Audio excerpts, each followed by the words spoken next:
más, parceros? Espero se encuentren bien el día de hoy. Estamos hoy nuevamente en otro capítulo. Ya vamos para nuestro capítulo número 5 de nuestro podcast N Martínez. Estamos hoy con un personaje muy especial que quería conocer y es Mauricio Rodríguez. Hola Mauro, ¿cómo estás? ¿Qué más, Nico? Todo muy bien, gracias. Excelente. Gracias Mauricio, gracias primero por aceptar la invitación.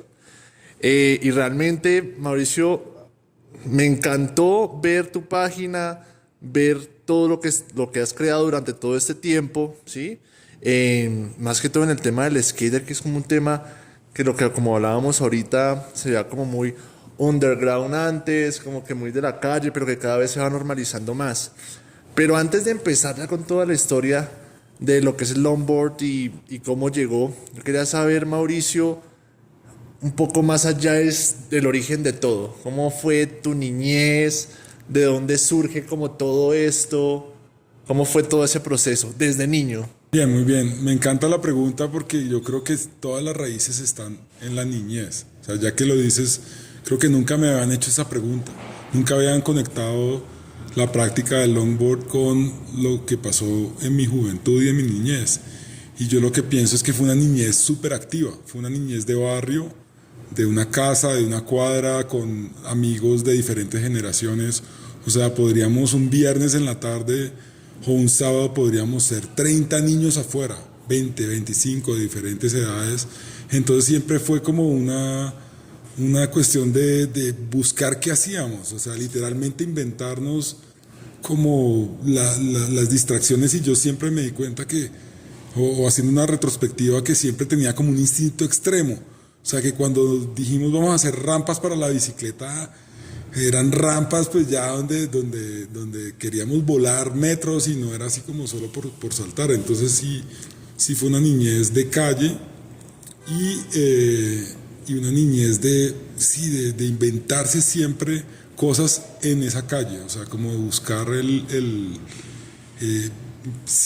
quemar toda esta energía y buscar canalizar como mucha creatividad. Yo creo que inclusive quemábamos los juguetes, o sea, hacíamos guerras de verdad, o sea, incendiábamos cosas y usábamos alcohol para crear como lanzallamas con las jeringas y, o sea, con los mismos sprays los prendíamos y hacíamos lanzallamas, quemábamos juguetes, hacíamos bases en la calle, como que era seguro y era muy abierto.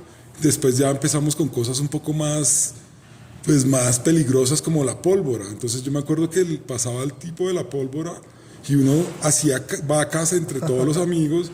Volcanes. Pues volcanes era lo más suave, realmente cogíamos silbatos, totes, pues los nombres eran muy caleños, yo crecí en Cali, entonces también era muy propicio estar en la calle un viernes en la noche. Y era horrible cuando te llamaban, ya eran las 8 y era como, oh, listo, te queda una hora, media hora y ya a dormir. Y esto era los fines de semana, entre semana era máximo hasta las 6 y eso que si uno había terminado las tareas. Entonces era una época como muy de colegio y de calle. Entonces creo que ahí experimenté muchas cosas, sobre todo con la bicicleta. El skateboard llegó en un momento como a los 11 años, pero realmente nunca tuve un skateboard bueno, eran como skateboards que los papás le compraban a uno ahí para salir del regalo, sí, con el freno atrás y las ruedas no giraban. Entonces realmente como que no calaba porque pues uno veía algo que no rodaba muy bien y que no era tan chévere y pues como que no había nadie más que lo practicara, no habían rampas o no había una cultura o una escena. Entonces creo que era más con la BMX y inventarse y recorre y después ya la adolescencia siempre en ese contexto como del parche de la calle, guerras de bombas, por ejemplo. Eso era una vaina, no sé si a usted le tocó. Sí, claro. Bueno, eso era a muerte y era todo un despliegue marcial de parches entre una cuadra y la otra, de enemigos y bueno. Entonces creo que eso influyó. Pero siempre enemigos, ladrones y policías. Total, bueno. Eso definitivamente afectó como esa inquietud física, y yo siempre desde ahí me di cuenta que no era bueno para el fútbol. En el colegio no era Cuando bueno. lo practicaste y dijiste, paila. Sí, igual uno lo practicaba porque era parte de la Sí, vida del claro. colegio, jugar fútbol y pues era tronco, pero pues ahí jugaba defensa. Sí, pero uno ya sabe, uno dice, parce, tengo dos pies izquierdos, lo siento. Sí, como que obviamente hice los deportes tradicionales, básquetbol, voleibol, fútbol, natación y era bueno físicamente, pero no era muy bueno como en la motricidad la fina, motricidad, la, ok. la técnica, era como buñuelo. Entonces como tampoco me apasionaba mucho, o sea, nunca realmente encontré en esos deportes tradicionales como ese drive, ese picante, esas ganas de hacerlo. Entonces, pero sí veía muchos videos de surf y veía como de pronto ya cuando llegué en TV, los 90s, ya puedo como acceder a ese tipo de materiales y yo me quedaba hipnotizado con los clips de surfing de la cultura californiana, de la cuestión del skate, pero no me llamaba tanto lo urbano, me llamaba como el estilo de vida surf. Y obviamente estaba el skateboard ahí y estaban otras actividades como, sí, como la música, el grunge, como todo muy mezclado en los 90s y pues obviamente era lo que nos llegaba de la cultura pop y obviamente películas como Volver al Futuro. O sea, para Ok. mí eso definitivamente marcó O algo que sea, yo en la dije, tablita esa flotante, tú dijiste. esa tabla "Ah, flotando y digo, "Man", y después también apareció en otras series populares como Thundercats, que los niños se iban al bosque en dos tablas voladoras. Y es algo que me parecía imposible. Pero yo decía, ¿cómo es posible? O sea, en mi imaginación de niño y luego adolescente era, wow, qué cool. Entonces ya cuando vi el surfing, dije, wow, esa vaina es lo que estos manes hacen volando, pero ya en las olas. Pero pues en Cali tenía obviamente mi proyecto de estudiar en Bogotá. O sea, como que nada tenía que ver con el surf. Digamos Ok. que no tenía cercanía al mar o como que uno con 17 años, pues como que no tengo un carro para decir me voy a la costa y irse a la costa ya de por sí era como que no me van a dejar, no tengo el presupuesto, no sé. Como ya vengo, no van a Sí, no. Y sobre todo como que con quién voy a hacer surf, cómo se aprende, dónde consigo una tabla. O sea, era algo demasiado lejano a mi realidad. Entonces, como que quedó ahí y definitivamente sí, me dediqué fue como al rock. Eso fue como realmente como lo que es en Longboard hoy, lo que abarcaba mi vida era toqué en una banda desde los ok. 14 hasta los 18 años. ¿Qué instrumento tocabas ahí? Yo era el baterista, entonces Chimba. lo hicimos y nos lo tomamos como en serio porque pues yo una vez más, aparte de esta callejeadera pues de la cuadra, sí tuve como formación musical en conservatorio, hice pues los cursos básicos de música, aprendí a leer, estuve pues ya después tocando piano clásico, aprendí pues con los maestros de siempre, Schubert, Chopin, Beethoven, Bach, Mozart, entonces como que eran, así fueran sonatas y estudios muy básicos para niños, para aprender piano, pues de uno a uno pues le entran esos formatos y de ahí ya en la adolescencia eso se convierte en rock. O sea, yo pienso que el rock para mí es como sí, esa síntesis ya en la edad moderna, llamémoslo así, de la música clásica que lo fue hace 300 años.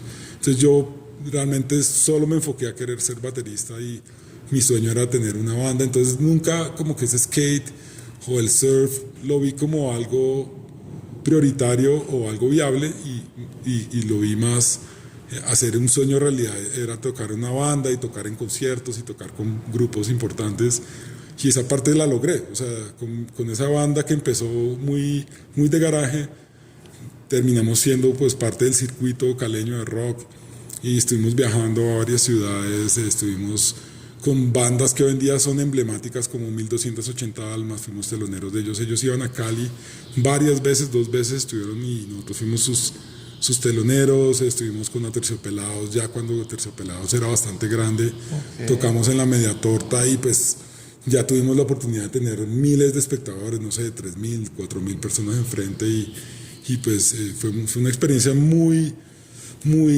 adrenalínica, igualito a lo del hombre, esa adrenalina y esa euforia, ya, pues sobre todo creativa, porque yo creo que una cosa se vuelve interesante cuando te explota tu creatividad, cuando un grupo de personas, ya sea una banda o un grupo de skate, como que se complementan. Uy, mire lo que yo hago, no, pues mire esto. Y creo que ese crear en algo, ya sea en música o en deporte o en lo que sea, que genera una adrenalina y una sensación que es única. Entonces, ya como para terminar, creo que fue eso: cultura pop, surf, wannabe y obviamente el rock. Sí, pero precisamente esa iba a ser mi pregunta. O sea, ¿en qué momento se une un rockero? Porque pues uno ve como el skate, pantalón ancho, rap muy seguramente, pero ¿en qué momento dices, uy, no, ya se volca todo al skate? O sea, es como, o sea, me dio curiosidad ese contraste, porque por lo que me cuenta estaba súper concentrado en la banda, súper concentrado. Definitivamente, y en esa banda pues sí teníamos mucha influencia como del grunge de los 90s, que estaba, digamos, nuestras bandas como insignia era Alice in Chains, Pearl Jam, obviamente pues Nirvana estaba ahí, todas esas bandas como de Seattle y de Portland, y en esas ciudades hoy en día son ciudades donde hay una cultura skate muy importante. Entonces sí, el skate punk, el grunge estuvieron muy asociados con la cultura skate, pero nosotros en Cali, en esa época de la banda nuestra, definitivamente no hacía parte de nuestra realidad. Aunque a veces sí estaba una tabla por ahí de algún amigo, pero no era como algo que hiciera parte de la cultura. Era de pronto muy trash, muy, no sé, muy chirri, o simplemente no había la cultura. De hecho, eso y el BMX siempre se había visto así en un momento, ¿no? Era como, no sé si de pronto hasta el BMX se veía como mucho más como underground. Sí, claro, hoy en día uno conoce el BMX por Medina Pajón y por los Olímpicos, y ya es una vaina como de alto nivel. En esa época lo que tú dices era, Sí, o sea, claro. tenía un amigo del colegio, Moreno, me acuerdo, y era como rechirri, o sea, le gustaba la calle y uno era como, wow, este man. Yo era una persona que sí, más hacia el rock, y no me imaginaba realmente esa conexión con la calle que hoy en día tengo, en el sentido de que nuestro escenario de práctica es la calle, literalmente. ¿Y cuál fue ese punto de inflexión ya? Ya, listo. Entonces, yo entro a la Facultad de Arquitectura y Diseño en el 99 y entro a estudiar diseño y me enfoco, o sea, me doy cuenta que la música no era la carrera que yo quería seguir.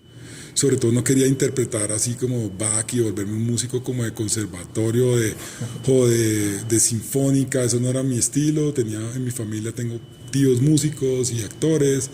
Entonces como que descubrí que el diseño industrial era realmente la profesión que yo quería ejercer. Entonces entro a la facultad y abandono el rock por completo. Abandono la música y me dedico a estudiar diseño pues yo quería volverme el mejor diseñador que pudiera ser, y encontré que la guadua, porque tenía una relación con ese material desde muy pequeño. Mis papás hicieron la finca del fin de semana, el chalet, la finca de la montaña donde salíamos todos los fines de semana, y pasé muchos años de la adolescencia, era en Guadua. Entonces eso marcó para mí un material local, sostenible, súper bonito, renovable, como que era el futuro, y yo siempre tuve una inquietud por esa parte como de la sostenibilidad, del futuro de la humanidad. Entonces yo dije, bueno, si voy a estudiar diseño, no quiero hacer basura, o sea, no quiero dedicarme a hacer cosas en plástico que van a terminar en el mar, no quiero hacer empaques, no quiero hacer inclusive cosas como súper útiles como el iPhone. Es chévere trabajar en Apple, y pues qué orgullo, pero es hacer basura, literalmente. En un futuro todo esto, no, pues hoy en día, digamos que Siempre hubo esa preocupación. siempre, ¿qué va a pasar con el agua? ¿Qué va a pasar con el aire? ¿Qué va a pasar con los recursos?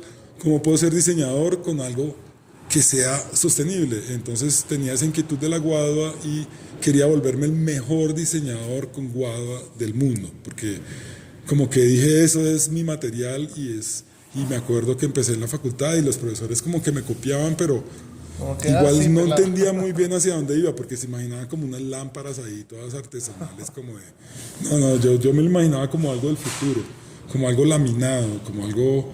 Como lo que pasa con las tablas, es un laminado aguado. Entonces, me enfoco los primeros semestres al estudio del diseño, y aparece la oportunidad de ir al Canadá. O sea, yo ya tenía en mi mente ir a otra facultad y pues estudiar también una facultad donde hubiera un contexto internacional, un nivel de diseño industrial de verdad. Colombia, sobre todo cuando yo estaba estudiando hace 15 años, pues era mucho menos propicio para la innovación y la tecnología.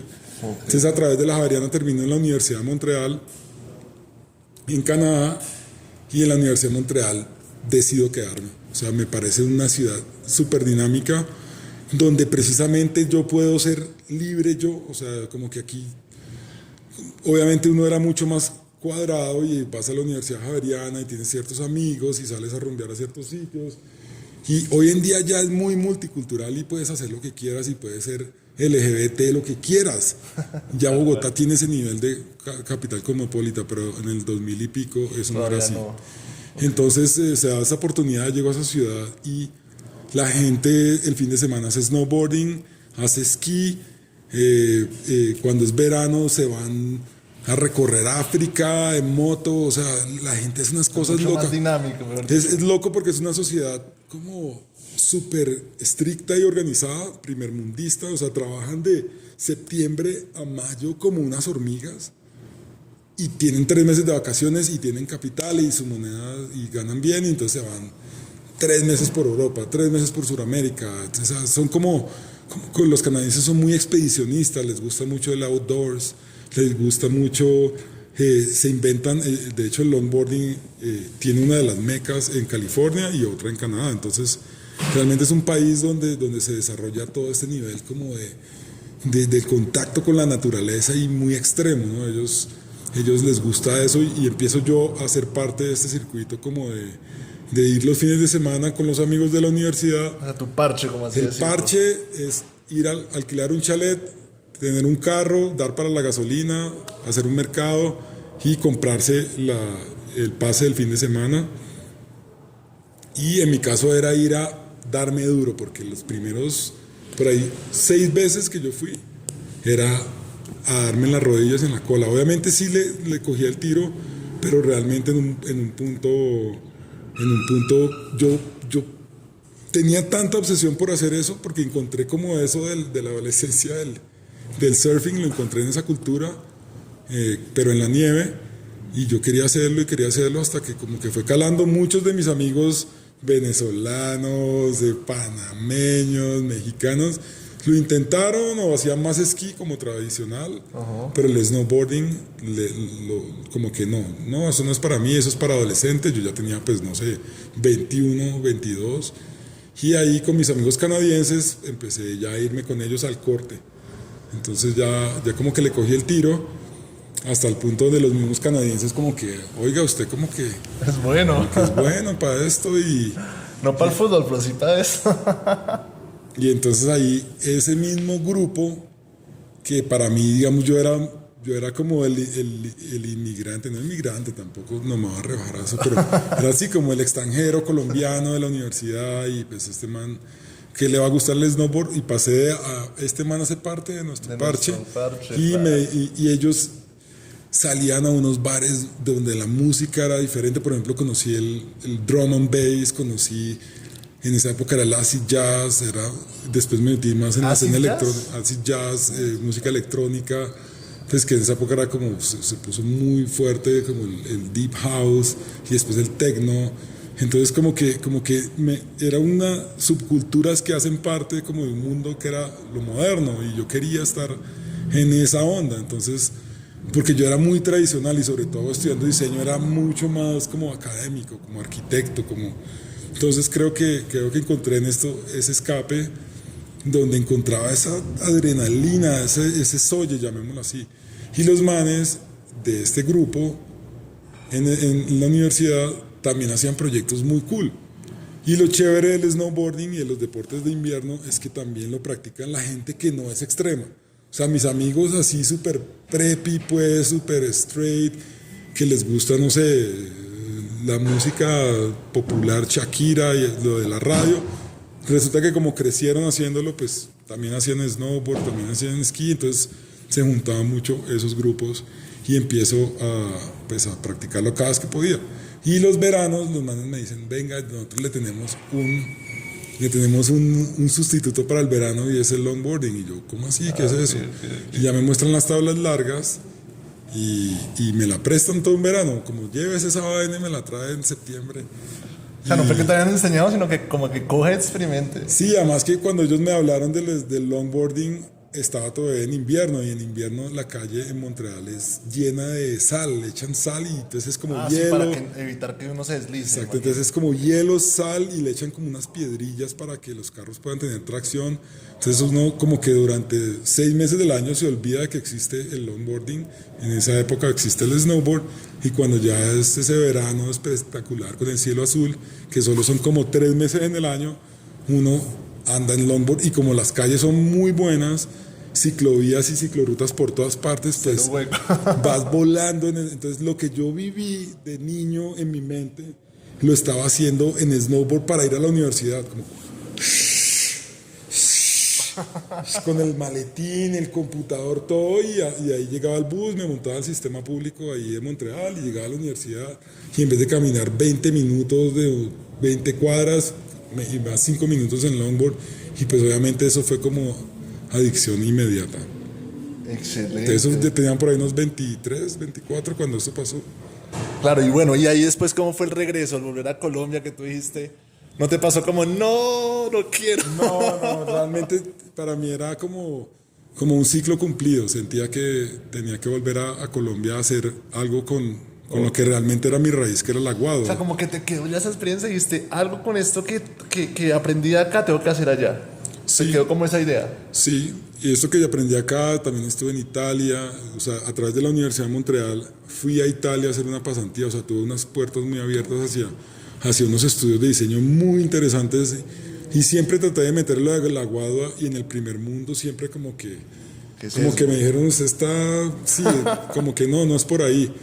Y resulta que cuando yo hice mi tesis en la Universidad de Montreal, la profesora doctora en ecodiseño que me guió todo el proyecto de grado, era una dura como viendo el futuro. Ella me dijo, mira, en el futuro los bambús y las alternativas que reemplacen las maderas se van a volver súper pertinentes, porque es que la humanidad va a crecer de 7 billones a 9, así tal cual como nos lo estamos Lo que viendo. está pasando ahorita, mejor dicho. Va a haber calentamiento global, va a haber escasez de materiales, entonces necesitamos materiales que crezcan muy rápido y según los estudios en ecología, los bambús se comportan como maderas y son pastos, o sea, parece que fuera una madera, ahorita lo vamos a ver si quieres con una tabla.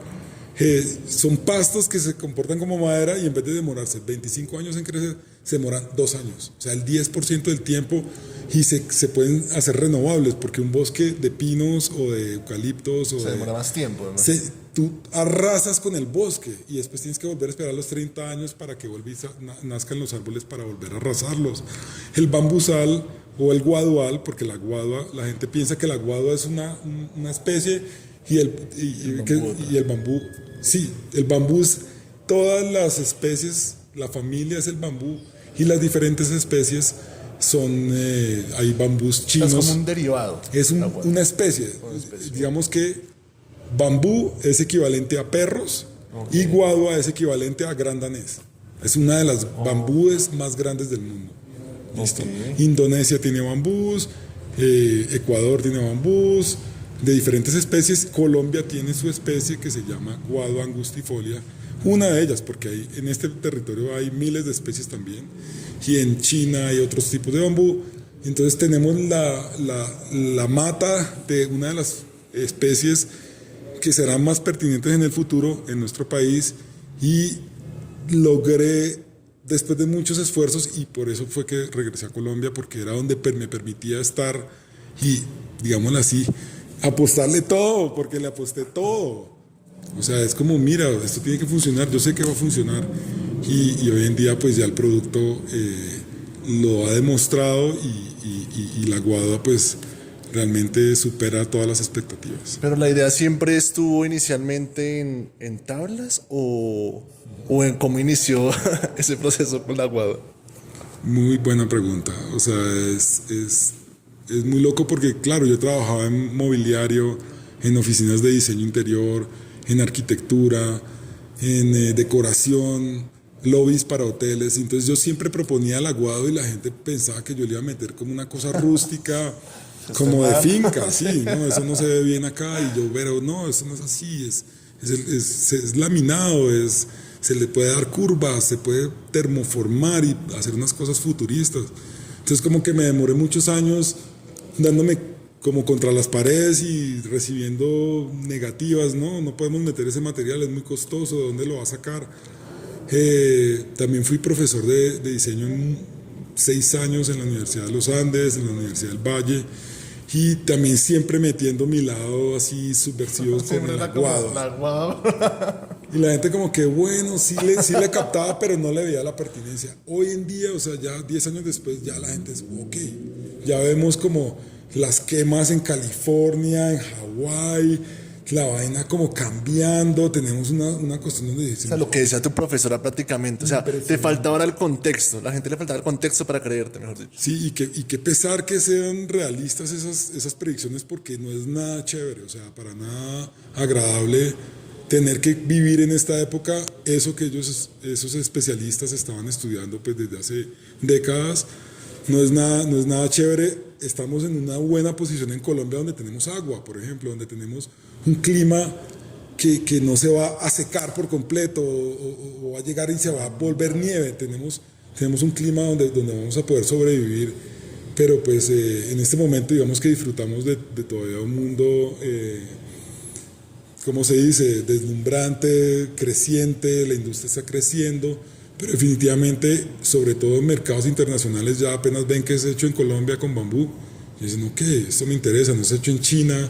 En China se hacen 95% de las tablas del mundo, de skateboard por lo menos, y de longboard, se hacen en China, y tú vas a ver que los fabricantes te ofrecen 100% Canadian Maple, es decir, que el maple lo tienen que llevar desde Canadá hasta China, prensar cientos de miles de tablas y distribuirlas al mundo. Entonces, todavía tenemos esa capacidad, o la tierra todavía da para ese tipo de industrias globales, consumiéndose así el bosque en forma, pero muy pronto pues un bosque de maple va a ser muy restringido y va a ser muy costoso sacar la madera de ahí. Es donde en las industrias como la mía van a ser hiper pertinentes y pues nosotros ya vamos a tener un recorrido andado en lo que es el manejo de este tipo de materiales, porque ha sido prueba y error. O sea, llevo 5 años experimentando. No fue fácil, pero ya como que la gente ves que lo acepta y tú ya ves como ese contexto y dice, esto va a pasar en algún momento.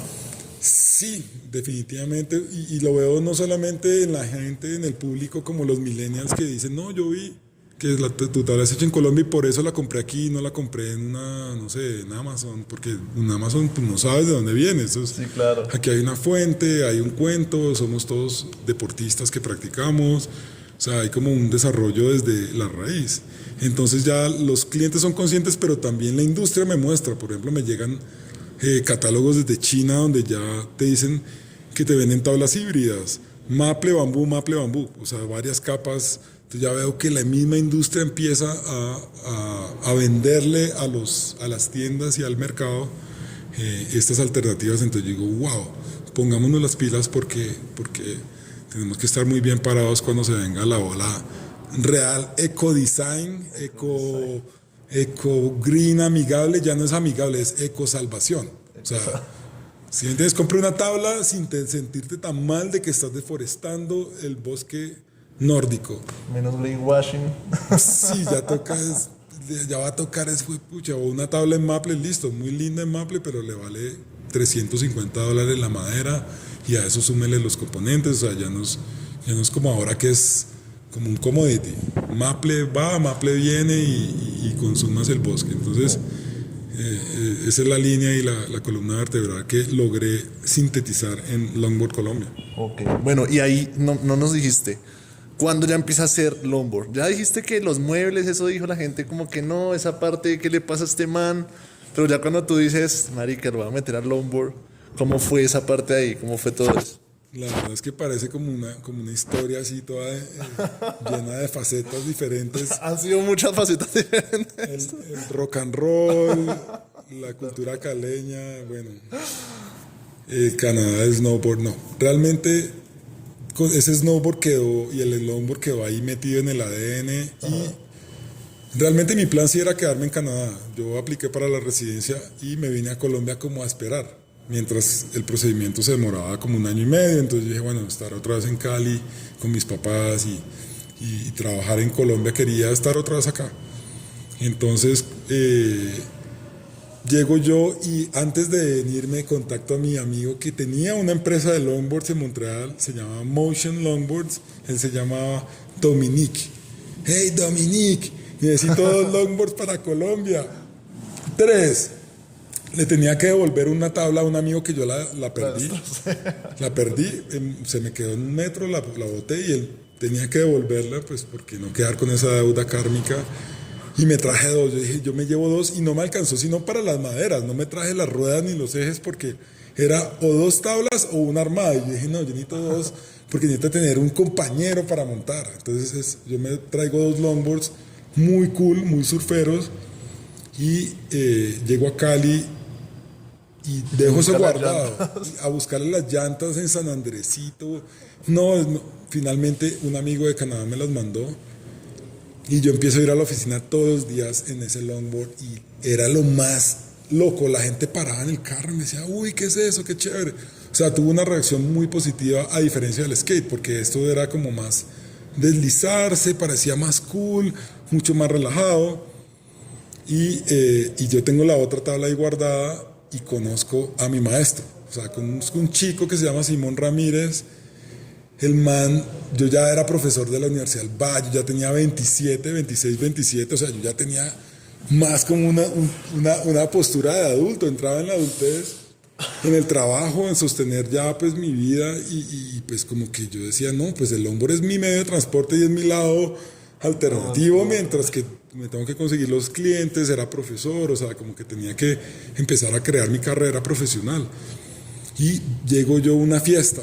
Literalmente yo en una fiesta y hay un chico en una tabla de mountain board, es otra variación de las tablas, brincando en un brinca-brinca y yo, ¿quién eres tú? Y él era como si conociera a Jesús, como, sígueme, el lunes no. Y el tipo el lunes estaba en su casa y el lunes me estaba tirando por una loma que yo nunca me imaginé que me podía tirar. ¿En dónde? ¿En dónde? San Antonio, esto es en San Antonio, Cali, es un barrio como La Candelaria. Ah, ok, entiendo. Muy O sea, unas lomas así pavimentadas y en esa época estos chicos vivían ahí, eran hijos como de familias hippies modernas, ya estamos hablando del 2008, 2009, o sea, mucho más contemporáneo, ya sale YouTube, ya sale, y vamos a hacer esto y vamos a volvernos los pioneros en esto, y este man era nuestro Mesías, él nos enseñaba, o sea, imagínate que tenía tanto poder de convencimiento que me pone en una loma y me dice, listo Mauro, tu única tarea es quedarte en esa tabla, no te me vas a bajar, listo, sígueme y yo listo.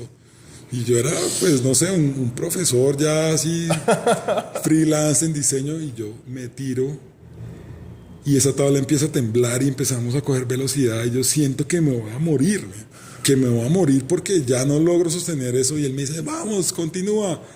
Y él tenía todo planeado, la calle se terminaba en subidita, lo que llamamos final feliz. Y ya cuando yo iba a colapsar, tú me empiezas a subir y yo como que ya vi que las logré y le dije, uy, yo quiero más. Y ahí ya empezó como buscar cuánta bajada, más bajadas. Y podíamos hacernos 10 bajadas en una noche. Entonces yo ya salía de trabajar a las 6 de la tarde a verme con mis amigos del parche longboard ciertos días a la semana y montar como niños, pero a los 26 años, a montar hasta la 1 de la mañana y uy, tenemos que ir a trabajar al otro día. Entonces empezó como esa fiebre y obviamente pues no podíamos hacer esa, ya no éramos niños, ya tocaba pues tener una vida adulta, entonces empezó a ser ya una actividad de fin de semana, con carros, vamos a buscar carreteras, vamos a ponernos protección, vamos a hacerlo como lo hacen en Alemania, como lo hacen en Canadá, como lo vemos en YouTube, en Facebook. Entonces ya empezamos a emular lo que hacían la gente que lo estaba practicando en otros países y a comprarnos equipos, pero ya trabajábamos, éramos solteros, teníamos sueldo y nos compramos juguetes, entonces ya empezamos a traer cosas y ya dejó de ser como ese proyecto aficionado a decir, vamos a difundir esto, o sea, teníamos como una doble vida, Y yo era uno de esos pioneros de la doble vía. Yo tengo mis estudiantes y yo nunca les voy a decir que yo soy skater o longboarder. Y ellos no saben que yo me tiro en unas bajadas los fines de semana, solo saben que... Vamos a ser profesor. Sí, el profesor y ese es y vamos a trabajar seriamente. Yo pensaba que me iba a quitar como profesionalismo. Hoy en día al contrario, es como toda mi vida y todo mi desarrollo profesional está alrededor del deporte y de la actividad. Pero en ese momento para mí era como Superman, ¿no? O sea, yo trabajo en un periódico, pero después voy y me tiro por allá. Entonces, pero ya lo empezamos a tomar en serio, ya las caídas eran serias y ya entonces toca aprender a la técnica y lo empezamos a hacer técnicamente. Y ya empezamos a bajar carreteras a 70 kilómetros por hora, 75, 80. Y en el año 2010 se crea la primera válida nacional. Entonces todos ya nos comunicamos, todos empezamos a filmar. Bajada por Subachoque, bajada por Huasca, bajada por el Parque Nacional, bajada en la Candelaria. Entonces empezamos a hacer videos y los de Cali, yo ya me vine de Cali y ahí me salté una parte, pero me casé, abandoné mi proyecto de Canadá, o sea, Canadá, chao. O sea, el amor hizo acabarse. El amor, sí, me casé y pues sí, felizmente casado, menos mal es como felizmente casado, me casé, el amor hizo que me quedara aquí y el amor por la guadua, o sea, dije, bueno, en algún momento tengo que poder hacer lo de la guadua y pues todo pintaba en Colombia, por ahora tenía un buen trabajo en la Universidad de los Andes, tenía mi grupo de longboard, estaba viviendo un mundo que para mis 20 y pico, 28, 29 era súper cool, 30 y entonces ya decidí quedarme acá y finalmente es ahí donde sí, sigo siempre en ese paralelo, pero ya practicando como éramos, sí, no éramos profesionales, pero sí éramos digamos ya deportistas que estábamos especificándonos en una categoría que era downhill skateboarding, descenso.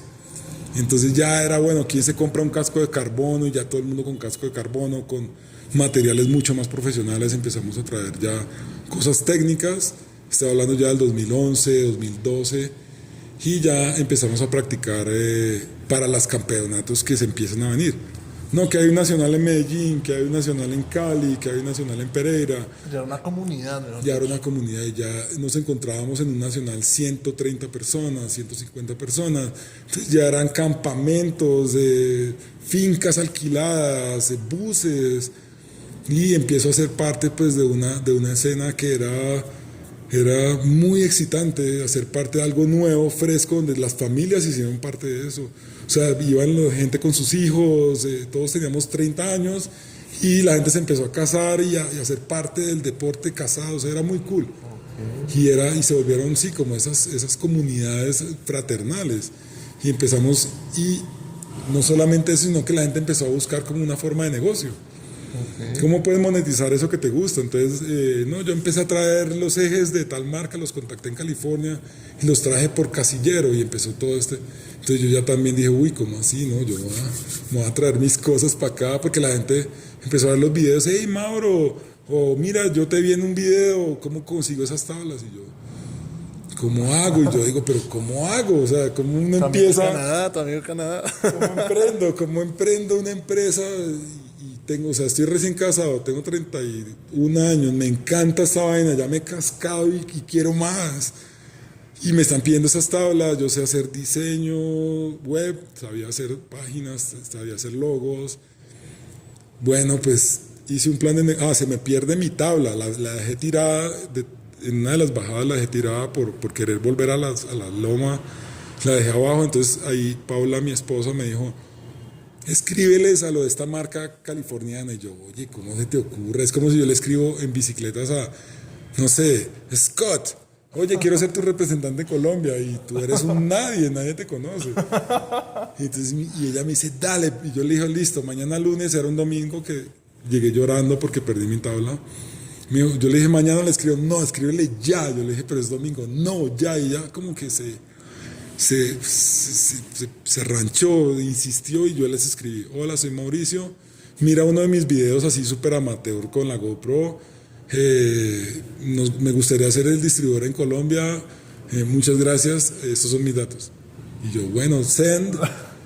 O sea, pero como con ninguna esperanza y como que... Pues como sí, como eres en Colombia, ¿quién te va a parar bolas? Estos manes son como la marca más cool de Los Ángeles. Y al otro día me estaban llamando directamente al celular así, en español, se llama Pablo, el representante global. El tipo es un vendedor, pues, así, ¿cómo estás? Bien, ¿y tú qué haces? Y tal. Y me hizo un cuestionario, hablamos 2 horas y nos hicimos amigos en esa primera llamada. Y me dijo, mira, pídeme lo que quieras. Pueden ser 2 tablas o 10 o 50, las que quieras, no te doy mínimo. Si no las vendes, me las devuelves y te devuelvo el dinero. Me dijo, así yo. Y yo, sí, yo sé que Mauro te va a ir súper bien. Y entonces llamé a un amigo publicista. Le dije, oye, tengo este plan de negocio, se llamaba Bamboo Skates. Y me dijo, no. ¿Cómo busca la gente en Google lo que tú vas a vender? Y yo le dije, Longboard Colombia. Me dijo, registra esa marca ya. Y yo lo respeto muchísimo y obviamente le hice un logo, yo era diseñador, entonces... O sea, lo simple es más. O sea, y yo no podía creer que una marca, pues que eso... Y él me dijo, ¿tú conoces Cine Colombia? Y yo sí, bueno, hello, ponte las pilas. Cine Colombia. Que hoy en día es uno de nuestros activos más importantes, pues digitales, es eso, tenemos un dominio que está ahí top en los rankings de búsqueda. De hecho, Mercado Libre siempre está por encima y me está volviendo loco. Me tengo que unirme al enemigo porque es que si no me van a aplastar. Necesito abrir una cuenta en Meli, pero ya. Ok, no, esto es en serio, porque si es Longboard Colombia, Mercado Libre, y yo, oye, no, nosotros somos Mercado Libre, Longboard Colombia, ellos no son Longboard Colombia. Pero bueno, entonces como que ya me lo tomo en serio, registro esta marca, o sea, empiezo a invertirle de mi sueldo y de mis ingresos a registro una marca. ¿Cuánto vale? No, 1.800.000. Uy, ok, pues sí, nos vamos de vacaciones y no. Registro de marca. O sea, ya es tu proyecto, ya, ¿no? Sí, y entonces hago un modelo de negocio donde digo, bueno, voy a pedirles $2.000 para arrancar. Y le pedí a mi papá 1.000 y a mi suegro 1.000 y los dos me dieron esa semilla para arrancar.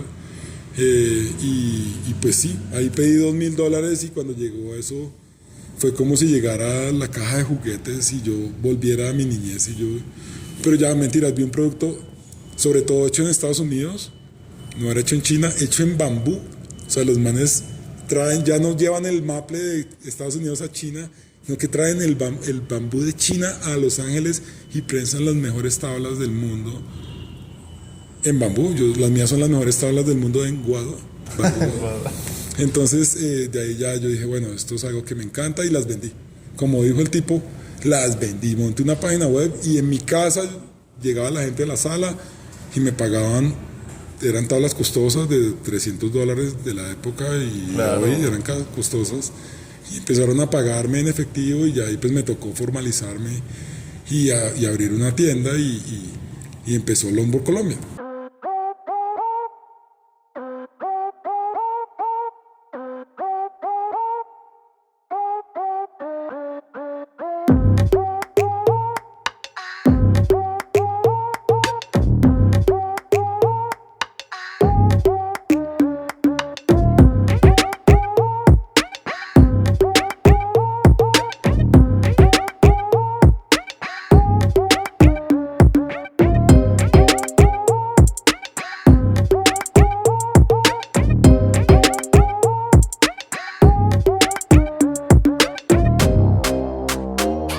Marca, con registro, con Mauro, persona natural, ir a la Cámara de Comercio, haga el curso de no sé qué, de emprendimiento, donde nos dijeron, ojo papá, de todas esas 50 personas que están aquí, solo 5 o 10 van a sobrevivir en 10 años. Y no era como, ups, no, pues, ¿qué va? Si eso es todo. Y llegué yo a reconfirmarlo.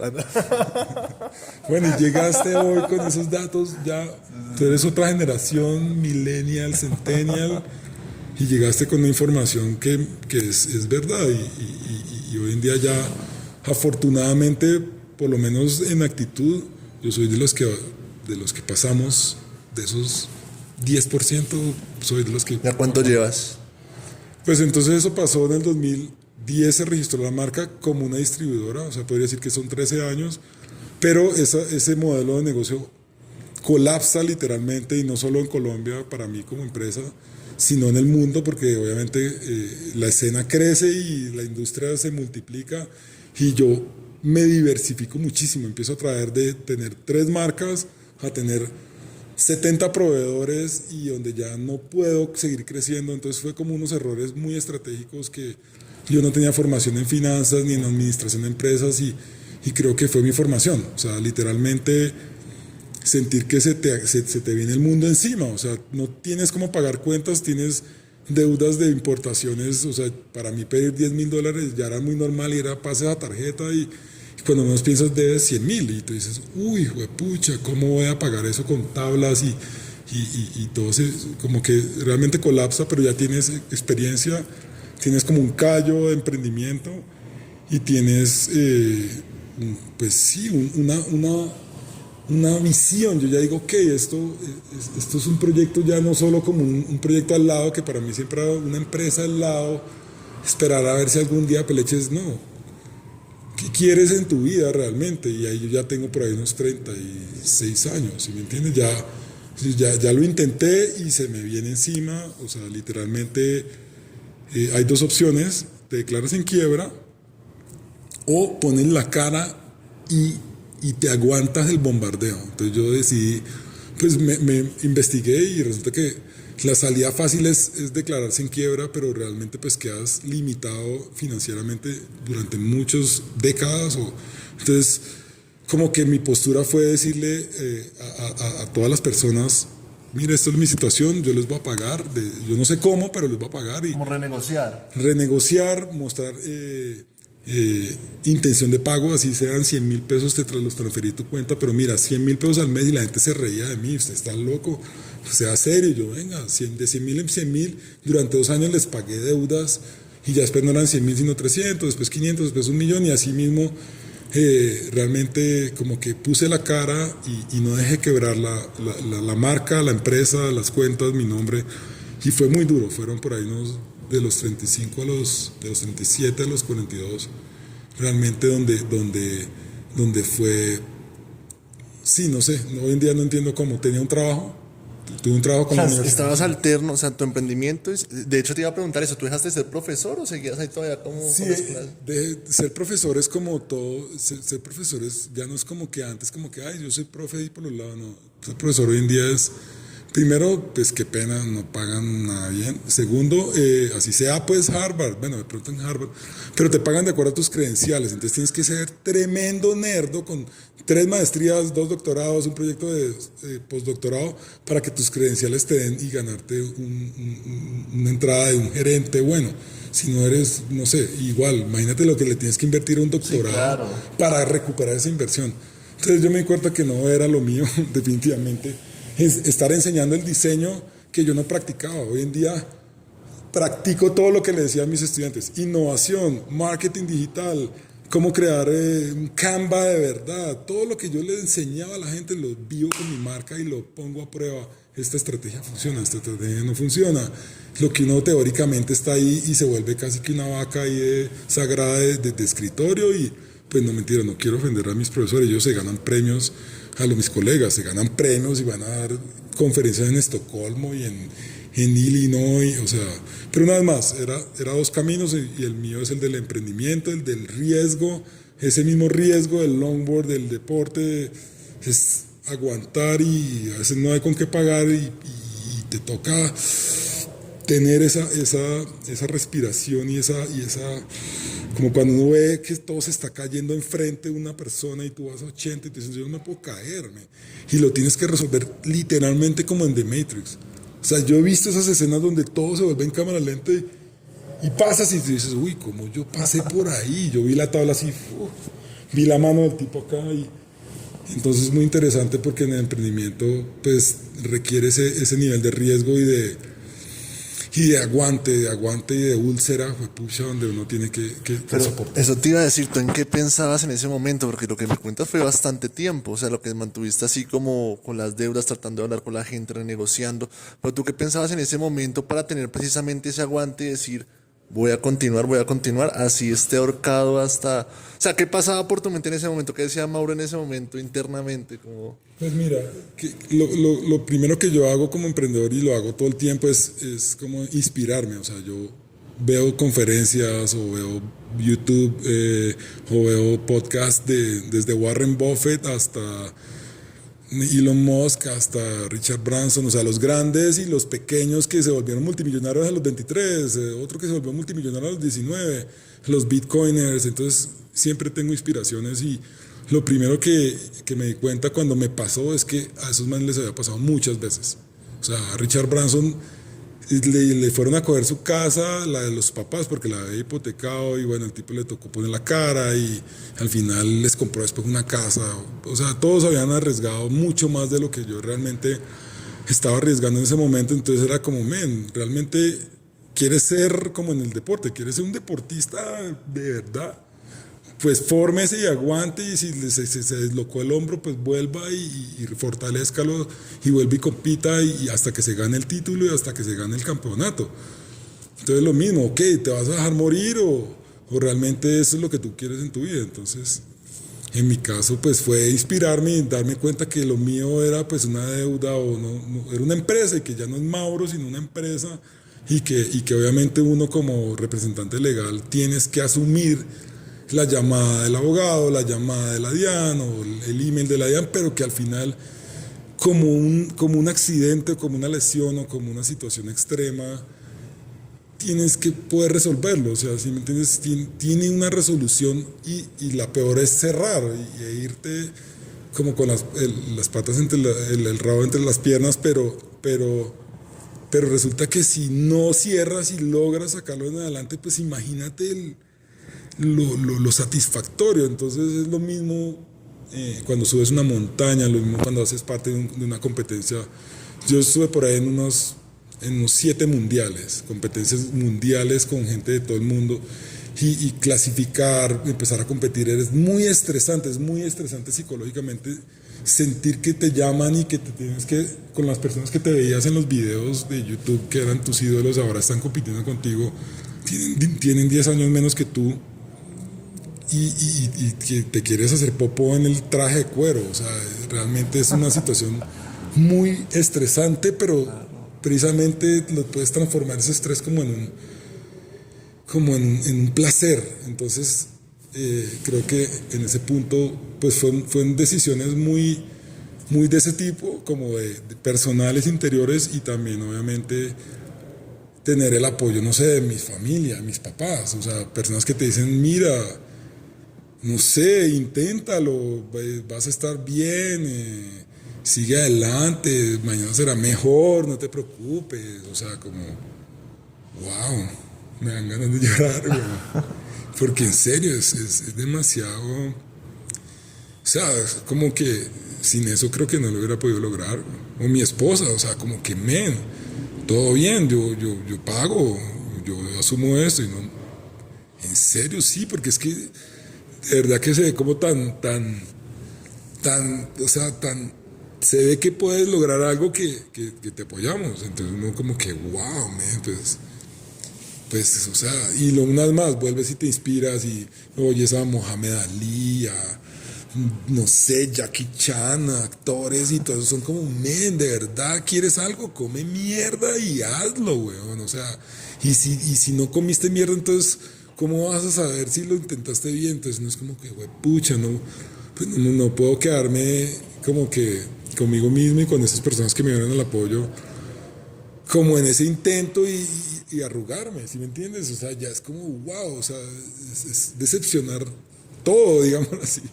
Entonces no sé si de ahí sale como esas ganas y esa, no sé cómo se diría, esa perseverancia y esa, a veces que se puede volver, sí, un poquito testarudez. Y eso es lo que uno como empresario tiene que inmediatamente darse cuenta y cambiar el rumbo y no estar yendo contra algo que no es natural. ¿Pero no crees que también a veces la testarudez ayuda en algo? O sea, digamos con lo de la guagua que me contabas y eso. Porque pues mucha gente te está diciendo, no, y tú como que tienes algo ahí que dice, sí, man, o sea, sí hay algo ahí. Sí, claro, definitivamente, pero entonces ahí es, porque la gente que me decía que no, me decían, hágale por ahí, porque yo le digo que no, porque no tengo tiempo ahora para ser innovador, no, yo ahora quiero panel yeso y ya, y drywall y ya. A mí tráigame materiales normales, pero a ver que usted le va a ir por ese camino. Entonces siempre tuve como ese aliciente de gente muy experta, tanto a nivel académico, cuando trabajaba en la academia, pues todo el mundo me decía, como que lo que usted me está hablando tiene sentido, pero yo sigo por mi cuento. Entonces, alguien lo tiene que hacer y en mi caso, pues creo que yo me lo autopropuse, ser el diseñador industrial especializado en laminados de bambú y de guadua, top, no sé. Entonces, cuando llega ese punto o sea, yo te hablé de 5 años, pues desde el momento en que pasa hasta que ya dices, wow, le pagué al banco y estoy libre en Dacata Crédito. O sea, las cosas no son de la noche a la mañana. Entonces, te hablo de 5 años donde afortunadamente llegaron contratos, tuve un contrato con la Universidad Nacional, ya no como profesor, sino como director, aunque la macho no se puede decir director, ¿no? Ya es todo líder. Me gusta más los Andes, eso lo puedes editar, güey. Yo soy mucho más. Qué pena. Eso no se va a editar. Yo soy mucho más right wing capitalist que. No, en la nacional era como. Profe, sí, entonces el líder de diseño. Entonces, y tenía un trabajo muy interesante, me pagaban por medio tiempo muy bien y era el desarrollo de una página web para incentivar el turismo en el departamento de Cundinamarca entre la Universidad Nacional como ejecutora del proyecto y las regalías de la gobernación de Cundinamarca. Entonces, eso pues imagínate, era pague las cuentas y pague las deudas. Así, como muy sistemático, me acuerdo de mucha gente me hablaba de los sobrecitos, que los sobrecitos y sí, todo se va logrando como con ese grano, o sea, como que creo que eso se trata y al final sí, me acuerdo escribiendo los correos a los proveedores porque no era solamente entidades, sino también gente que me dejó mercancía y que al final, uy, Mauro, me debe usted por acá 20 millones, uy, ¿qué vamos a hacer con eso? Y no, uy, espérate un momentico, se me ha olvidado porque tengo la del banco y la de la DIAN, y uy, entonces con todos esos así, mira Mauro, listo, quedamos en ceros, 2 años después, 3 años después, y mantener las relaciones hoy en día con esas personas y que son mis amigos y son mis clientes, mis proveedores, y hoy en día les sigo comprando después de haber pasado por esos momentos difíciles. Entonces creo que vale la pena, pues no que en ese momento yo no veía la salida, yo realmente los puntos negativos son esos, no ves la salida, tú dices, no sé, me voy a ir a la cárcel, literalmente, entonces, ¿qué pasa si no le pago a la DIAN? Y te llegan, no sé, mensajes como, usted, no sé qué, y no, contratos legales, y no. Pero realmente empiezas a hablar con gente experta y, o sea, me tocó gente en aviones, conocí a un empresario francés que también me dio mucho impulso. Nos tocó una escala en un aeropuerto y el tipo hablaba francés, entonces me preguntó algo y me dijo, ¿qué haces? No, vamos para Barcelona. ¿Cómo así? ¿Tú qué haces? Y le mostré las tablas y como que me dio un norte de maestro empresarial y me dijo, mira, vuélvete así, esas deudas, no, relájate, o sea, vuélvete frío, vuélvete cínico en ciertos momentos ante ciertas entidades que ellos no, tú eres uno entre 2 billones de cuentas, o sea, olvídate, claro, ese asesor, pues, eres uno más, olvídate, vuélvete así. Y y vete por acá y vas y en tantos años. Entonces también me dio como esa escala, no es como que relájate, que las cosas no son en 2 años, ni en 6 meses, ni en 1 año y medio, no. Entonces, ¿cómo te imaginas en 10 años? Y entonces me puse a imaginar, el tipo me dijo, ¿cómo te imaginas a los 55? ¿Ok? Y después, ¿cómo te imaginas a los 60 y a los 65? Listo, entonces, así, pero el tipo parecía un papá. Entonces el tipo me dijo, mira, yo vendí mi empresa y hoy en día viajo con mi esposa y con mi hijo y pues vivimos en Barcelona porque es un sitio cool para vivir, que no hay tanto invierno y no sé qué. Y entonces como que también me mostró eso, que las cosas son como una plantación, tú tienes que apostarlo como el real estate o como tú dices, no, yo no es que me voy a comprar el apartamento mañana y en un año le gané 200 millones, no, pues vas aprendiendo y entonces creo que ahí vamos.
Oye, muchas gracias. Y la verdad me sentí muy identificado contigo en las historias que he escuchado porque yo también he sido un tipo, a la edad que tengo, de contrastes. Yo he sido, yo soy empleado, pero siempre tengo mi emprendimiento al lado, siempre tengo o ventas de mercancía o ventas de pantuflas, siempre he hecho como mi parte también de medios. Y no creas, al inicio toda la gente ahí, no, el youtuber, pero siempre como que para mí es como tengo ese contraste, pues porque digo que también hace parte de ser uno, o sea, como sacar su parte creativa, lo que hablaste en un momento, como sacar su parte creativa, como sacar eso y no quedarse uno como en un futuro de qué hubiese pasado si no lo hubiese hecho. Yo creo que también es como eso. Y me sentí muy identificado cuando estabas hablando de los contrastes, porque yo soy exactamente igual. Yo escuchaba vallenato, me gusta, tengo guitarras de rock, toqué rock, con mis primos queríamos hacer una banda, y aparte después como que no, como que me metía como en la parte del streetwear porque me gusta mucho también el tema de callejero. Entonces, esta vida es de contrastes y la verdad es la primera historia con la que me siento tan identificado en este momento. Y quería, pues antes de cerrar ya esta historia que me encantó, es ya para cerrar, ¿qué mensaje tú le quieres dejar precisamente a esas personas y lo que te contaba que hasta ahorita están empezando y de pronto han pasado por esa situación? ¿Qué mensaje tú le dirías como para que ellos continúen y esa estadística sea cada vez mejor?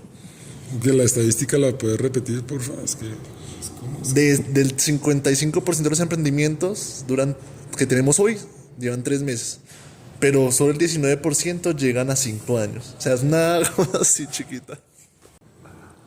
entonces, lo primero es encontrar algo que usted pueda hacer 24/7 sin que se canse. O sea, si usted lo meten a la cárcel y se porta bien y le dicen, uy, por buen comportamiento le vamos a dejar hacer algo, escoja lo que quiera y eso usted se va a levantar a hacer eso y se va a dedicar a eso todos los días y de hecho le vamos a rebajar la pena.